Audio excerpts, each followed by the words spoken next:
Hoy quería hablar con ustedes. ¿Hasta qué hora tenemos, la verdad? Normalmente, 8:30. ¿Un poquito más?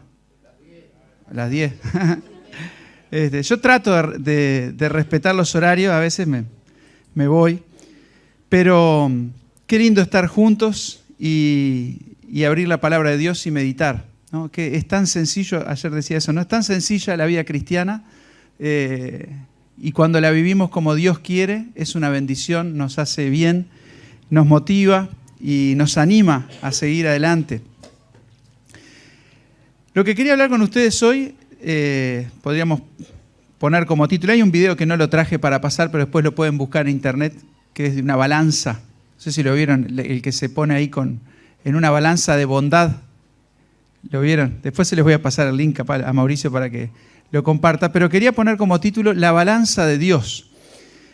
Por muchos años la humanidad usó para las mercancías, para comprar y vender, balanzas que eran de plato. Nosotros en la feria, muchos años trabajamos en la feria, ¿no? ¿Cuántos trabajaban en la feria? Fue una etapa muy, muy linda de la adolescencia, ya por atrás estaba Gustavo, bueno, tenemos muchas historias. Y bueno, y una de las cosas que siempre recuerdo es las balanzas de antes, que tenían el plato acá, no eran dos platos, pero el sistema básicamente el mismo, ¿no? Un plato donde se ponía la fruta o lo que ibas a comprar, y el brazo, y en la punta del brazo tenía colgando como un platito, donde ahí se iban poniendo diferentes pesas. Había de 1 kilo, de 2 kilos, creo que de 5, de 10, no me acuerdo si de 20, estaba tratando de... Creo que la más grande era de 10. ¿No? Entonces, bueno, vos querías 20 kilos, ponías 2 de 10. Siempre fui bueno en matemáticas, ¿no? Querías 25 kilos, ¿cómo hacías? 2 de 10, una de 5, bueno. Ahí. Todas las combinaciones, ¿no? Había que pensar. Ahora es la eléctrica, es poner y ya está. Bueno, y después tenías el otro chiquito que eran los gramos ya ahí, y la chapa, ¿no? Que a veces se le da que suba, ¿no?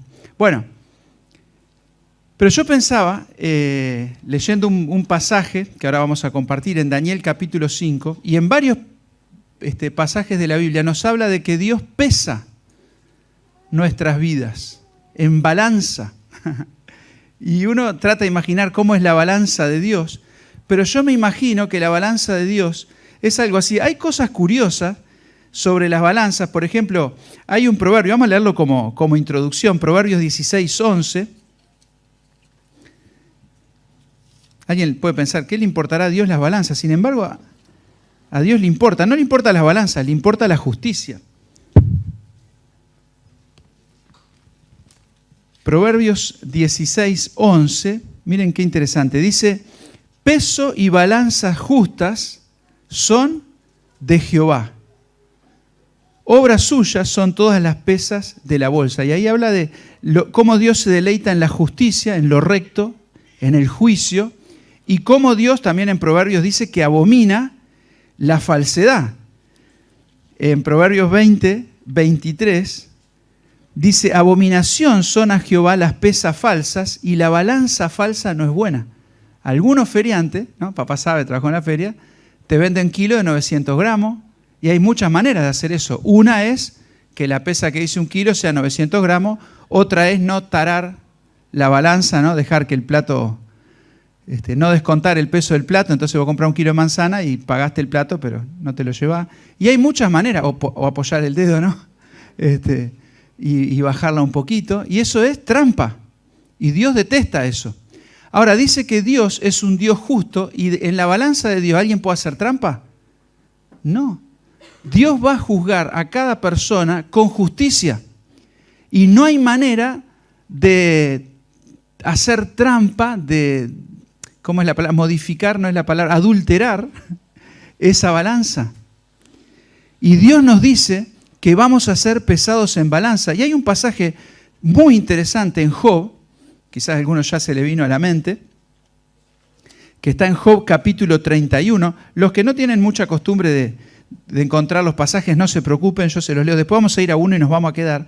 Pero Job 31:4 dice, Job, que es un hombre que pasó por pruebas muy duras, en un momento ora a Dios y dice, sácame de la red que han escondido para mí, pues tú eres mi refugio, en tu mano encomiendo mi espíritu, tú me has redimido.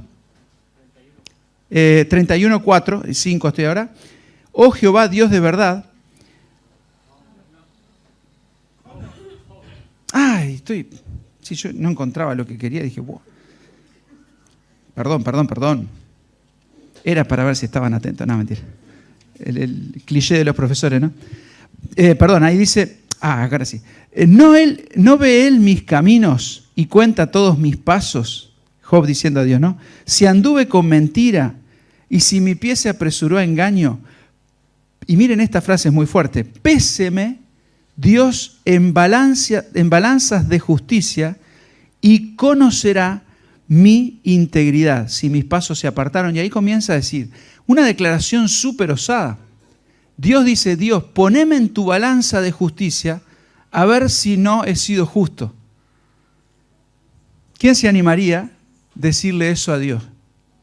Dios, revisa mi vida por completo, lo que nadie sabe, ni mi esposa, y vas a ver que soy íntegro. ¿Alguien se animaría a decirle eso a Dios? Job era íntegro, ¿no? Dice la Biblia. Pero ni siquiera Job podría haber salido bien de ese peso en la balanza de Dios. Interesante que Job, al final, después que pasa toda la prueba, Job mismo, miren lo que dice, que le decía a Dios, pesame, vas a ver que soy justo. Job mismo, en el capítulo 42, versículo 5, le dice a Dios, de oídas te había oído, mas ahora mis ojos te ven, por tanto me aborrezco y me arrepiento en polvo y ceniza.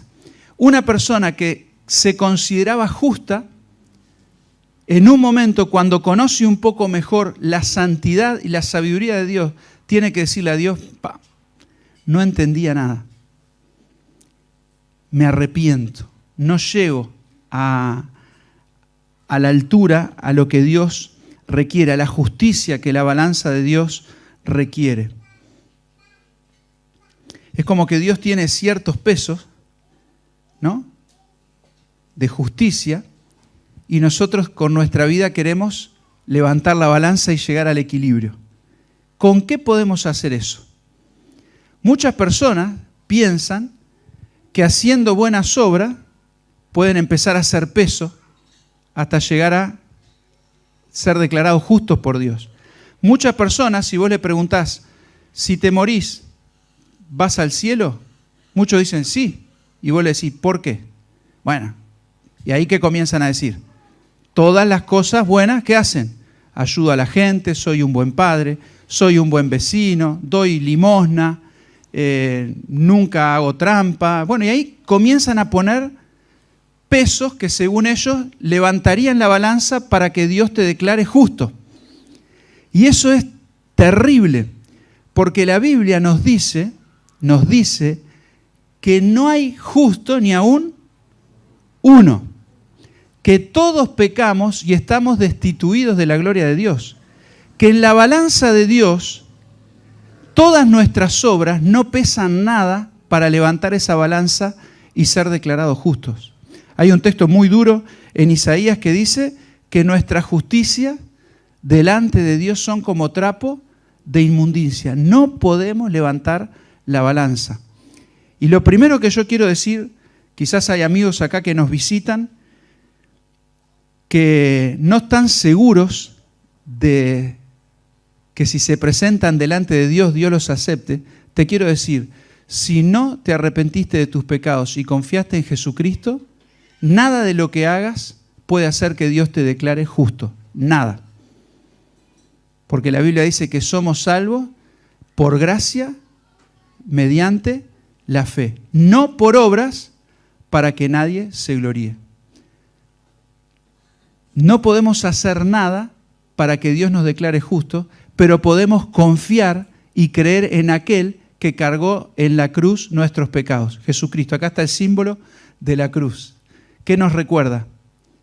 Nos recuerda, en la balanza de Dios, por mis obras nunca iba a poder ser declarado justo. Pero hubo alguien que ocupó mi lugar, Jesucristo siendo Dios, cargó mi pecado y dice que hemos sido justificados en Él.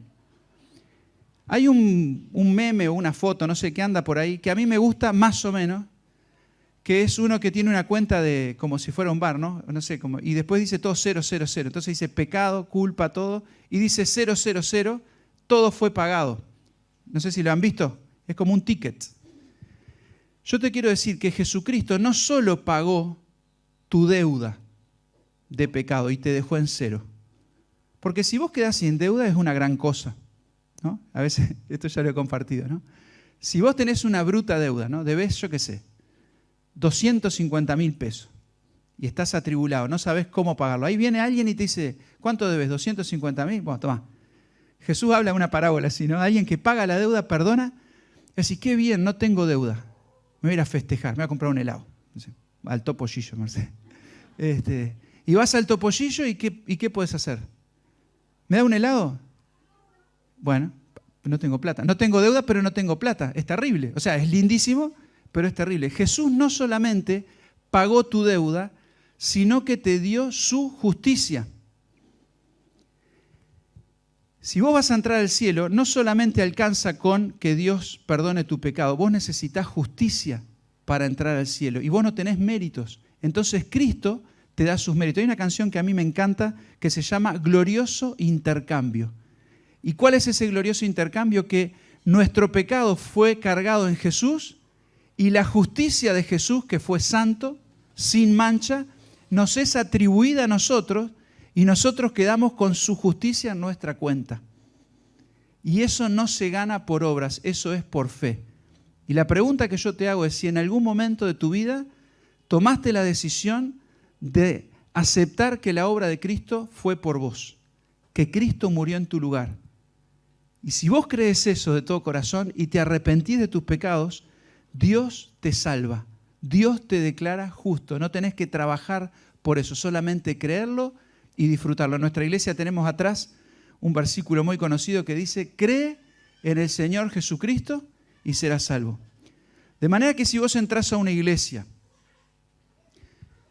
o a cualquier grupo religioso y te dicen tenés que hacer esto y esto y esto para salvarte, vos no estás confiando en Jesús. Si vos te metes en una iglesia de los testigos de Jehová, y lo menciono, no me importa, de los mormones, católico, adventista, cualquier religión que te diga que Cristo, pero tenés que hacer algo más, eso está sacando el valor que la obra de Cristo tiene. Es por fe, por gracia, sin obras. Y yo te pregunto, ¿en qué confías vos para tu salvación? ¿En Cristo? Sos salvo. ¿En tu justicia? No hay chance. Qué bendición tenemos de compartir este mensaje. Pero ahora quiero hablar también a los que ya hemos recibido, porque ustedes saben que la Biblia nos enseña que todos estaremos delante de la presencia de Dios para dar cuenta por nuestras obras. Todos.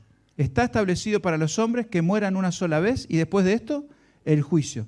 La gran diferencia que los que mueran sin juicios, sin Cristo, el juicio va a ser para condenación eterna en el infierno. Eso lo dice la Biblia. No lo inventaron los religiosos para asustar a la gente. Eso lo dice la Biblia. La paga del pecado es muerte, separación de la gloria de Dios para siempre. En Apocalipsis capítulo 20, dice así, versículo 11, si alguien lo quiere buscar. Vi un gran trono blanco y al que estaba sentado en él, delante del cual huyeron la tierra y el cielo y ningún lugar se encontró para ellos. Y vi a los muertos, grandes y pequeños, de pie ante Dios, y los libros fueron abiertos, y otro libro fue abierto, el cual es el libro de la vida, y fueron juzgados los muertos por las cosas que estaban escritas en los libros, yo subrayé esta parte, según sus obras. Y el mar entregó los muertos que había en él, y la muerte y el Hades entregaron los muertos que había en ellos, y fueron juzgados cada uno según sus obras. Y la muerte y el Hades fueron lanzados al lago de fuego. Esta es la muerte segunda. Y el que no se halló inscrito en el libro de la vida fue lanzado al lago de fuego. Esta frase es terrible. ¿Quién en la escuela dominical cantábamos antes? No sé si todavía. Con pluma de oro escrito está mi nombre más allá. ¿Quién tiene escrito el nombre en el libro de la vida? El que cree en Cristo. Y el que no cree en Cristo, ¿qué es lo que le espera? Un juicio donde va a ser juzgado según sus obras. No va a ser un juicio general, decir, bueno, ahora todos al infierno. ¿No? En Apocalipsis.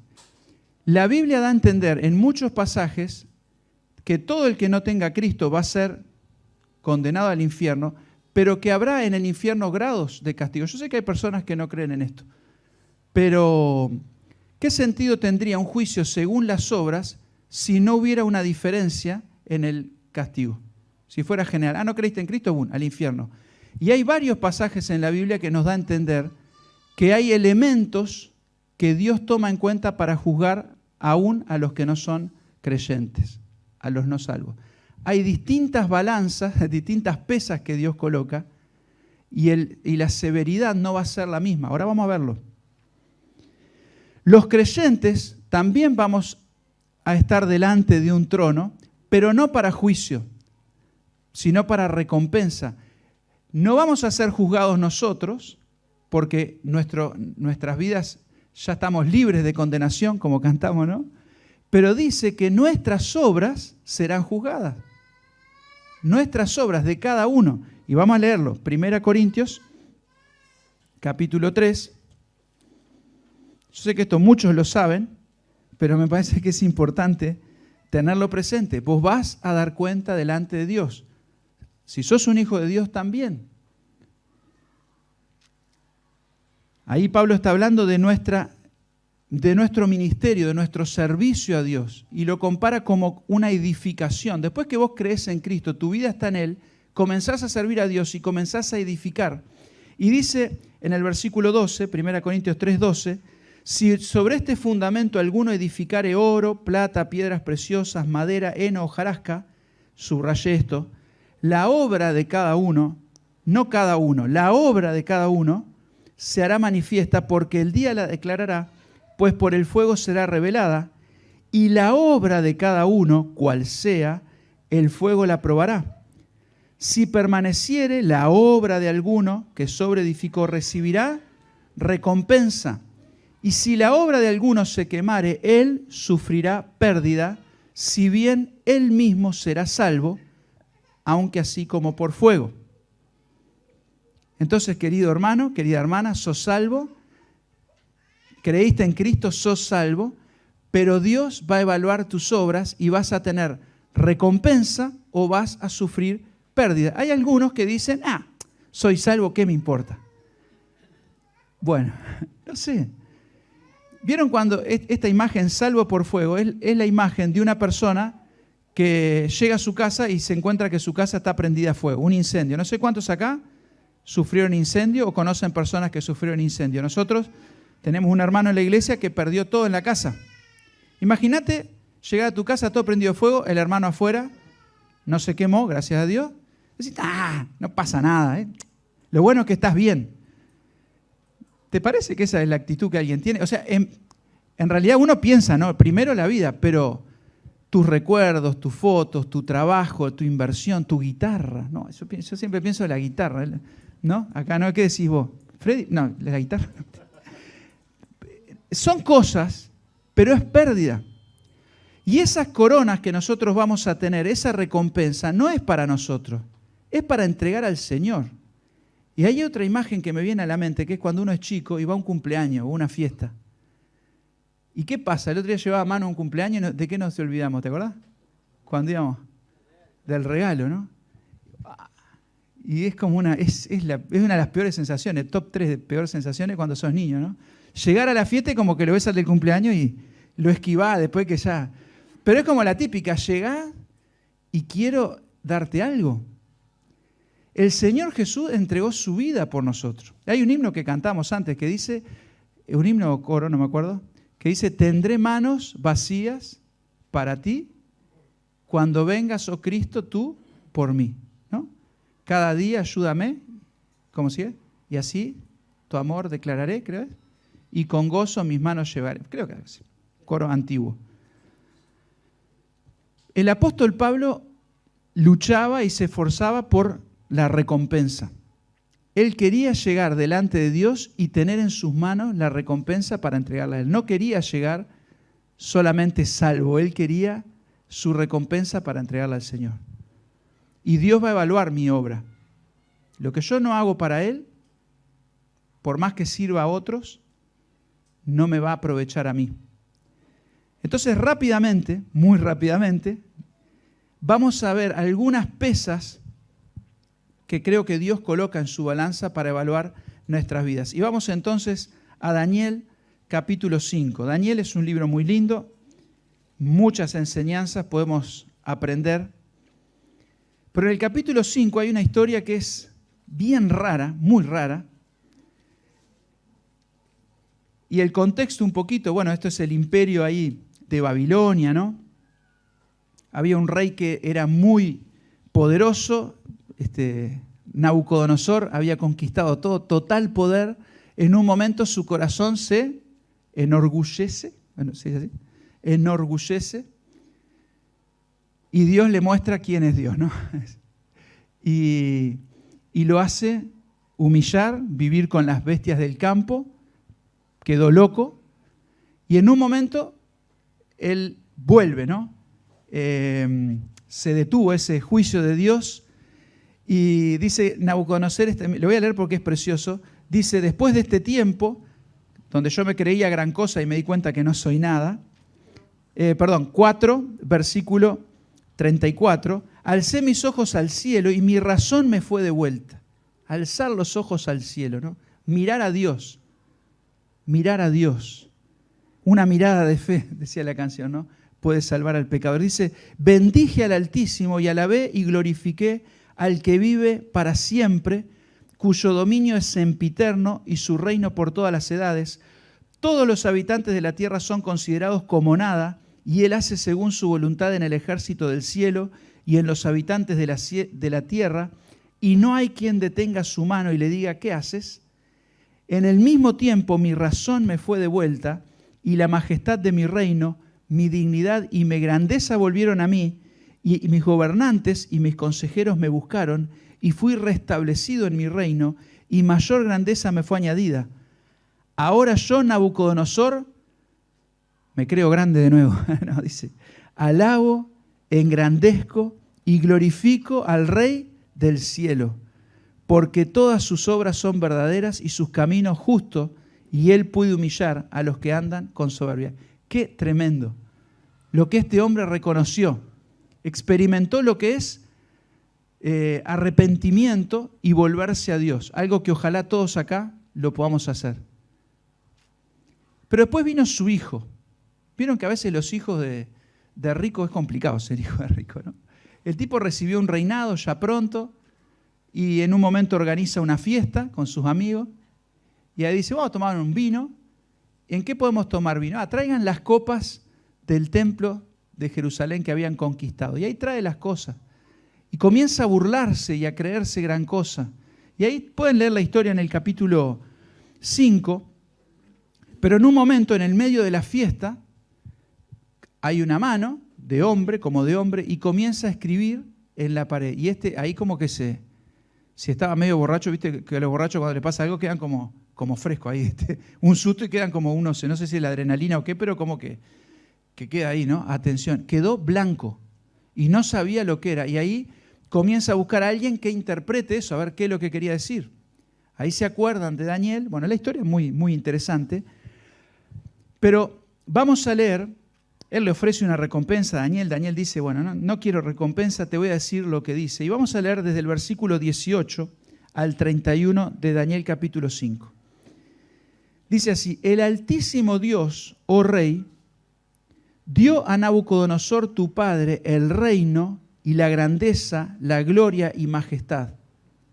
Y por la grandeza que le dio todos los pueblos, naciones y lenguas, temblaban y temían delante de él.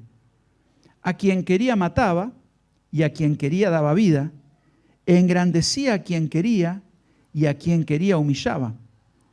Mas cuando su corazón se ensoberbeció, se puso soberbio, y su espíritu se endureció en su orgullo, fue depuesto, ¿no?, sacado del trono de su reino y despojado de su gloria, y fue echado entre los hijos de los hombres, y su mente se hizo semejante a la de las bestias.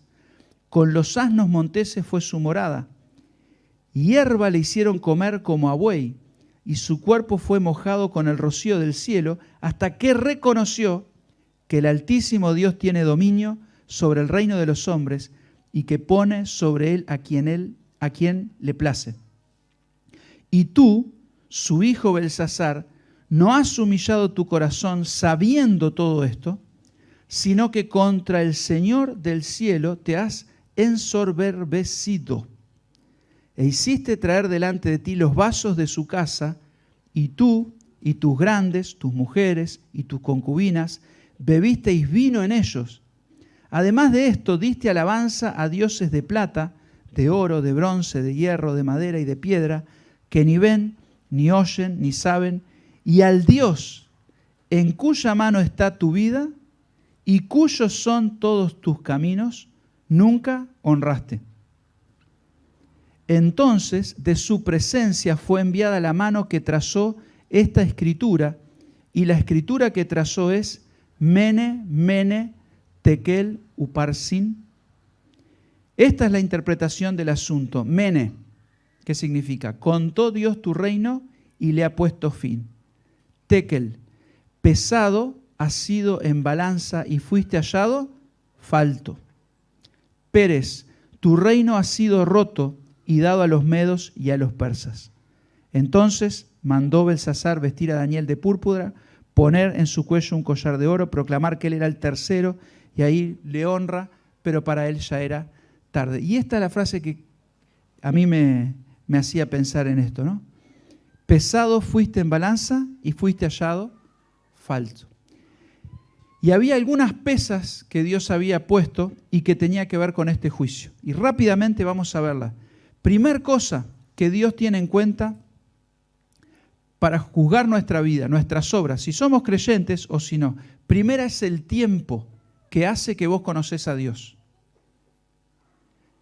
Nabucodonosor estaba vivo cuando su padre pasó por eso, cuando su padre proclamó. Entonces él tuvo un gran testimonio de quién era Dios, no era un ignorante. El tiempo que hace que nosotros conocemos a Dios es como una balanza que puede ser de 1, de 2 o de 5. Dios no va a juzgar igual a una persona que prácticamente no conoce nada de Él a una persona que conoce mucho o que hace mucho tiempo. Si vos sos creyente y venís a la iglesia, no es lo mismo si vos hace un año que sos creyente que si hace 10 o que hace 20. Y hay muchos pasajes en la Biblia, los voy a mencionar para no irme demasiado del tiempo. Pero Hebreos 5, por ejemplo, le dice a los creyentes, debiendo ser ya maestros, tienen que volver a la base. La vida cristiana se compara muchas veces como un nuevo nacimiento y hay etapas, ¿verdad? El que recién se convierte es como un niño. El apóstol Pablo dice, cuando yo era niño pensaba como niño, hacía las cosas de niño, pero ahora soy hombre y dejé atrás las cosas de niño. Espiritualmente, cuando entendemos el Evangelio y nos entregamos a Cristo, somos como niños. El niño, la característica del niño, bueno, ahí Martín y Mónica tienen y, bueno, Analía tiene un niño. Analía dice que tiene todas las fases, ¿no? Tiene todas las etapas. Bueno, la característica de Félix, ¿cuál es? Básicamente, necesita cuidado, alimento, cambiarle los pañales, estar pendiente. El niño recibe, tiene que recibir, ¿no? Y bueno, cuando vos sos recién convertido, recién conoces a Cristo, necesitas ese cuidado, esa atención, todo para vos, ¿no? Los hermanos te visitan, te preguntan cómo estás, te ayudan, a veces hace algún berrinche y bueno, te calman. Eso está bien porque sos niño. El niño en la iglesia pregunta, ¿qué me pueden dar?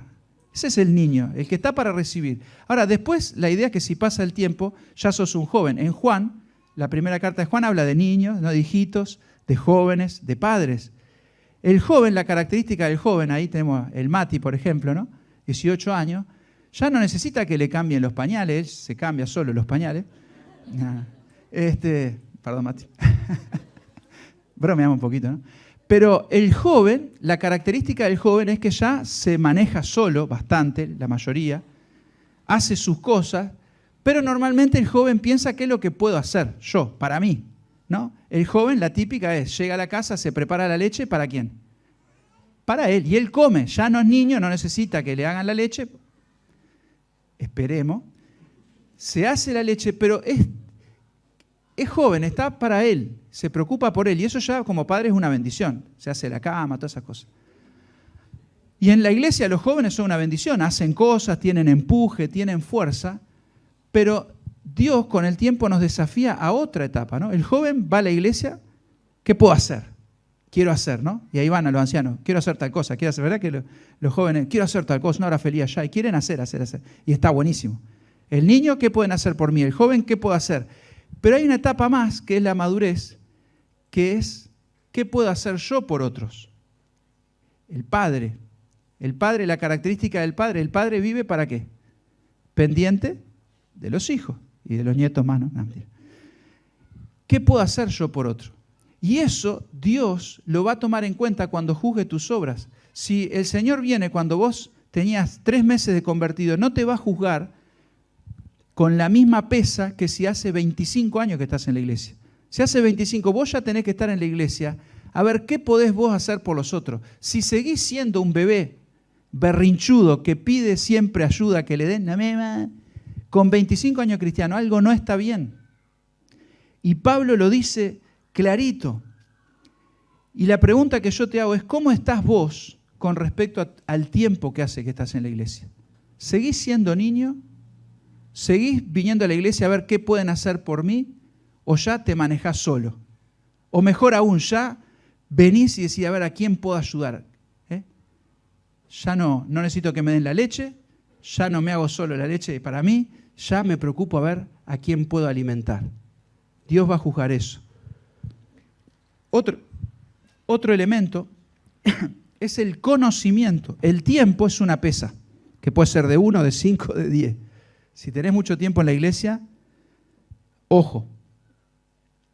El conocimiento. El versículo 22 le dice, tú, su hijo Belsasar, no has humillado tu corazón. Y ahí yo subrayé una palabra que es sabiendo todo esto. Vos lo sabías, no solo hace tiempo que estás. Vos sabías, tenías conocimiento. Hay un pasaje en Santiago, que Santiago es bastante duro, dice, no os hagáis maestros, muchos de vosotros, sabiendo que recibiréis, ¿qué? Mayor condenación. No, la ley es la misma para todos, pero la severidad no es la misma. Por eso los que enseñamos tenemos una gran responsabilidad. Y no es lo mismo una persona que no tiene mucho conocimiento que una persona que tiene. Porque el problema está en lo que nosotros sabemos, y cuanto más sabemos, como que la pesa es más grande. Y nosotros tenemos que estar a la altura de lo que conocemos. No es solo conocer, es obedecer lo que conocemos. Y hay un pasaje también, pensando en los que no conocen a Cristo, Lucas 12, no sé si lo recuerdan, pero es un pasaje muy, muy interesante. Lucas 12, capítulo 41, versículo 41. Dice, ¿quién es el 2 voy a leer, 42. ¿Quién es el mayordomo fiel y prudente al cual su señor pondrá sobre su casa para que a tiempo les dé su ración? Bienaventurado aquel siervo al cual cuando su señor venga le halle haciendo así. En verdad os digo que le pondrá sobre todos sus bienes. Mas si aquel siervo dijera en su corazón, mi señor tarda en venir, y comenzare a golpear a los criados y a las criadas y a comer y beber y embragarse, vendrá el señor de aquel siervo en día que éste no espera y a la hora que no sabe, y le castigará duramente y le pondrá con los infieles. Y miren esto, aquel siervo que, conociendo la voluntad de su señor, no se preparó ni hizo conforme a su voluntad, recibirá muchos azotes. Mas el que sin conocerla hizo cosas dignas de azote, no tenía conocimiento, será azotado poco. Porque a todo aquel a quien haya dado mucho, mucho se le demandará. Y al que mucho se le haya confiado, mucho se le pedirá. Yo creo que esto vale para creyentes y vale para los que no son creyentes. Porque Jesús, un poquito atrás, En Lucas capítulo 10, versículo 13, habla de unas ciudades, dice, ay de ti Corazín, ay de ti Betsaida, que si en Tiro y Sidón se hubieran hecho los milagros que se han hecho en vosotros, tiempo ha que sentadas en silicio y ceniza se habrían arrepentido. Por tanto, en el juicio será más tolerable el castigo para Tiro y Sidón que para vosotros. Y tú, Capernaum, que hasta los cielos eres levantada, hasta el Hades serás abatida. El que a vosotros oye, a mí me oye, el que a vosotros desecha, a mí me desecha, y el que desecha a mí, desecha al que me envió. Jesús habla de juicio más tolerable para personas que no tenían tanto conocimiento. Y yo te pregunto, ¿cómo estás en cuanto al conocimiento? Quizás sabes muchas cosas. Bueno, si vos no actuás en consecuencia, el juicio va a ser más duro. Alguno dice, bueno, mejor no conocer. No, porque el que no conoce también va a ser condenado. ¿Ustedes saben que hay gente que piensa que los que nunca escucharon el Evangelio se van a salvar? Hay gente que piensa eso. Yo bíblicamente creo que no. Porque si fuera así, ¿qué es lo mejor que podemos hacer por ellos? Calladito, no vayan. Pero Jesús, ¿qué dice? Vayan por todo el mundo. Y el apóstol Pablo dice, ¿cómo creerán? ¿Cómo invocarán? Y la cantamos de Santiago de Benavides, ¿no? ¿Quién se va a salvar? El que invoque el nombre del Señor. Pero el que no escucha, no lo puede invocar, ni puede creer. Ahora, yo sí creo que una persona que nunca escuchó del Evangelio no va a ser juzgada con la misma severidad que una persona que en Montevideo, viviendo cerca de una iglesia, escuchó 40.000 veces, recibió 30.000 folletos, Nuevo Testamento, y siempre rechazó. Eso es convicción personal, no sé.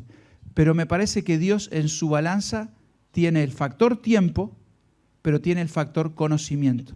Y como creyentes, si conocemos mucho de la palabra, nuestras obras van a ser juzgadas, creo yo, con mayor severidad. Porque conociste, se te confió mucho. Y mucho se te va a demandar. Y termino con la tercera pesa que creo que Dios usa, que es la fidelidad. Ahí, si volvemos a Daniel, dice, versículo 23, sino que no te humillaste, sino que contra el Señor del cielo te has, esta palabra, ensoberbecido, e hiciste traer delante de ti los vasos de su casa, ¿no? La rebeldía, la falta de fidelidad a Dios con lo que Dios nos confió, va a ser otra pesa que Dios coloca en su balanza. La Biblia dice que Dios nos llama a obediencia. En 1 Pedro, en Romanos dice que llamamos a la gente a la obediencia de la fe. Santiago dice que la verdadera fe produce obras y se manifiesta por las obras. Y nosotros, frente a lo que conocemos, frente al tiempo, podemos ser fieles o infieles. Podemos ser obedientes o rebeldes. Y eso Dios lo va a tener en cuenta. El apóstol Pablo, cuando cuenta su testimonio, el apóstol Pablo era una persona que era enemiga de Dios, perseguía a los cristianos, pero en un momento el Señor se le revela. Y Pablo dice una frase que es muy interesante, frente a Agripa creo que era, dice, yo no fui rebelde a la visión celestial. Recibí un conocimiento de Dios y no endurecí mi corazón, no fui rebelde, fui fiel a eso. Y él, a partir de ese momento, entendía que Dios le había confiado el Evangelio para él compartirlo y él quería ser fiel en eso. Nosotros debemos ser fieles a lo que Dios nos muestre. La voluntad de Dios, hoy cantamos en la escuelita dominical una canción muy linda, Dios tiene un plan para ti y un plan para mí. Lo que Dios te pide a vos no es lo mismo que me pide a mí. Y yo voy a dar cuenta por lo que Dios me pidió a mí. Y vos vas a dar cuenta por lo que Dios te pidió a vos. Nosotros los cristianos tenemos el síndrome de Pedro en la playa, ¿se acuerdan? Jesús le estaba contando el plan para Pedro y la pregunta de Pedro, ¿cuál es? ¿Y qué de este? ¿Qué pregunta que tenemos que erradicar de la iglesia? Matías decía, no mires para los costados. Nosotros tenemos disculpen la expresión, la maldita costumbre de mirar a los costados. y de evaluar nuestra vida con este, con el otro. Dios te va a pedir cuenta de lo que Él te pidió a vos. Y vos vas a dar cuenta por lo que Él te confió. Jesús cuenta una parábola muy interesante. Llama a 3 siervos, a uno le da 5 talentos, ¿se acuerdan? A otro le da 2, creo, y a otro 1. Y se va. Y cuando vuelve el que tenía 5, había negociado, lo había puesto a trabajar, había hecho no sé qué cosa, y tenía 5 más, ¿no? ¿Y qué le dice el Señor? Bien hecho, buen siervo y fiel. Sobre poco has sido fiel. Sobre mucho te pondré. Entra en el gozo de tu Señor. Y el que tenía 2, recibió Dios 2, vuelve con 2 más.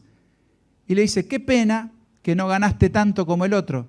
No le dice, porque dice que Él le dio a cada uno, si prestan atención, según su capacidad.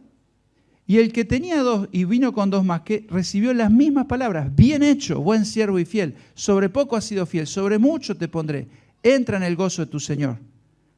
Ahora estaba el que tenía 1 y dice, tuve miedo, lo escondí, acá te lo traje, por lo menos no lo perdí. Y dice, mal, ¿no? Siervo negligente. Y ahí le saca y se lo da al que tiene más. Bueno, ahí sigue la historia. El asunto no es la cantidad, el asunto es la fidelidad. No te compares con otra persona lo que hace o deja de hacer, porque vos no vas a dar cuenta por lo que la otra persona hace. Vos no vas a dar cuenta si viniste a más reuniones que el otro. A veces, ¿sabes qué? Jesús enseñó tanto esto y ya se me refue la hora.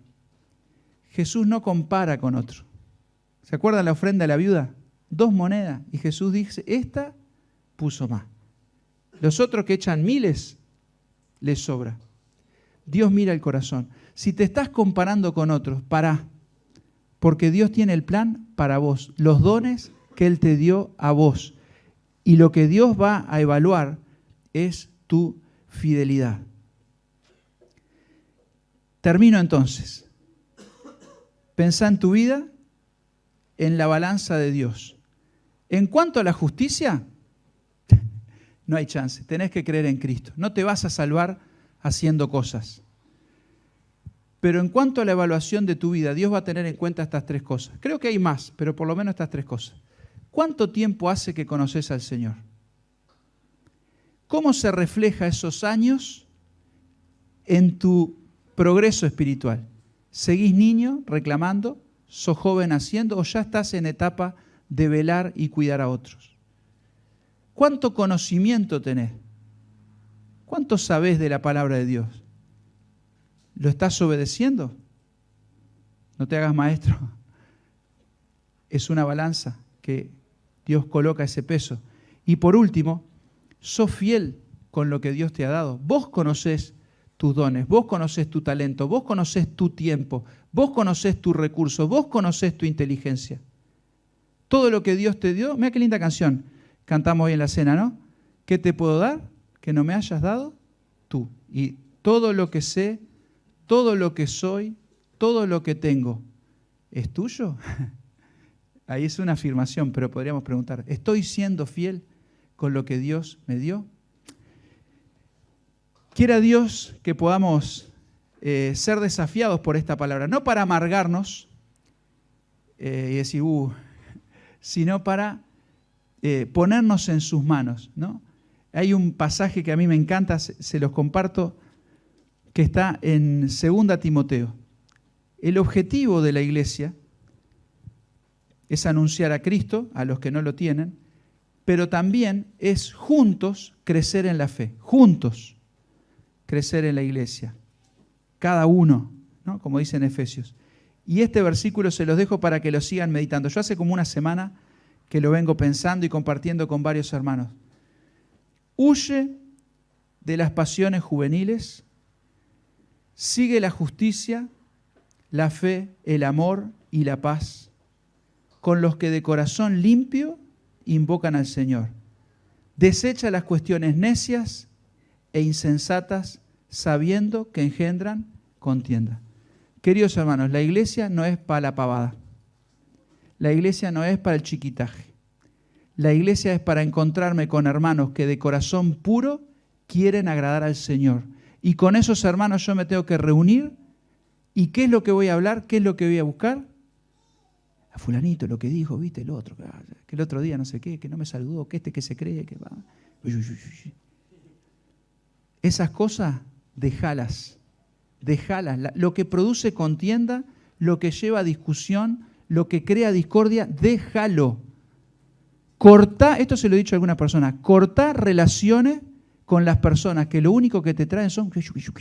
Cortalo. Es tu responsabilidad. ¿Y con quién te vas a juntar? Con el que de corazón puro quiere buscar la justicia, la fe, el amor y la paz. Y al otro, al que está para esa chiquita, no es que lo vas a dejar, que se pudra. Pero ¿qué vas a hacer?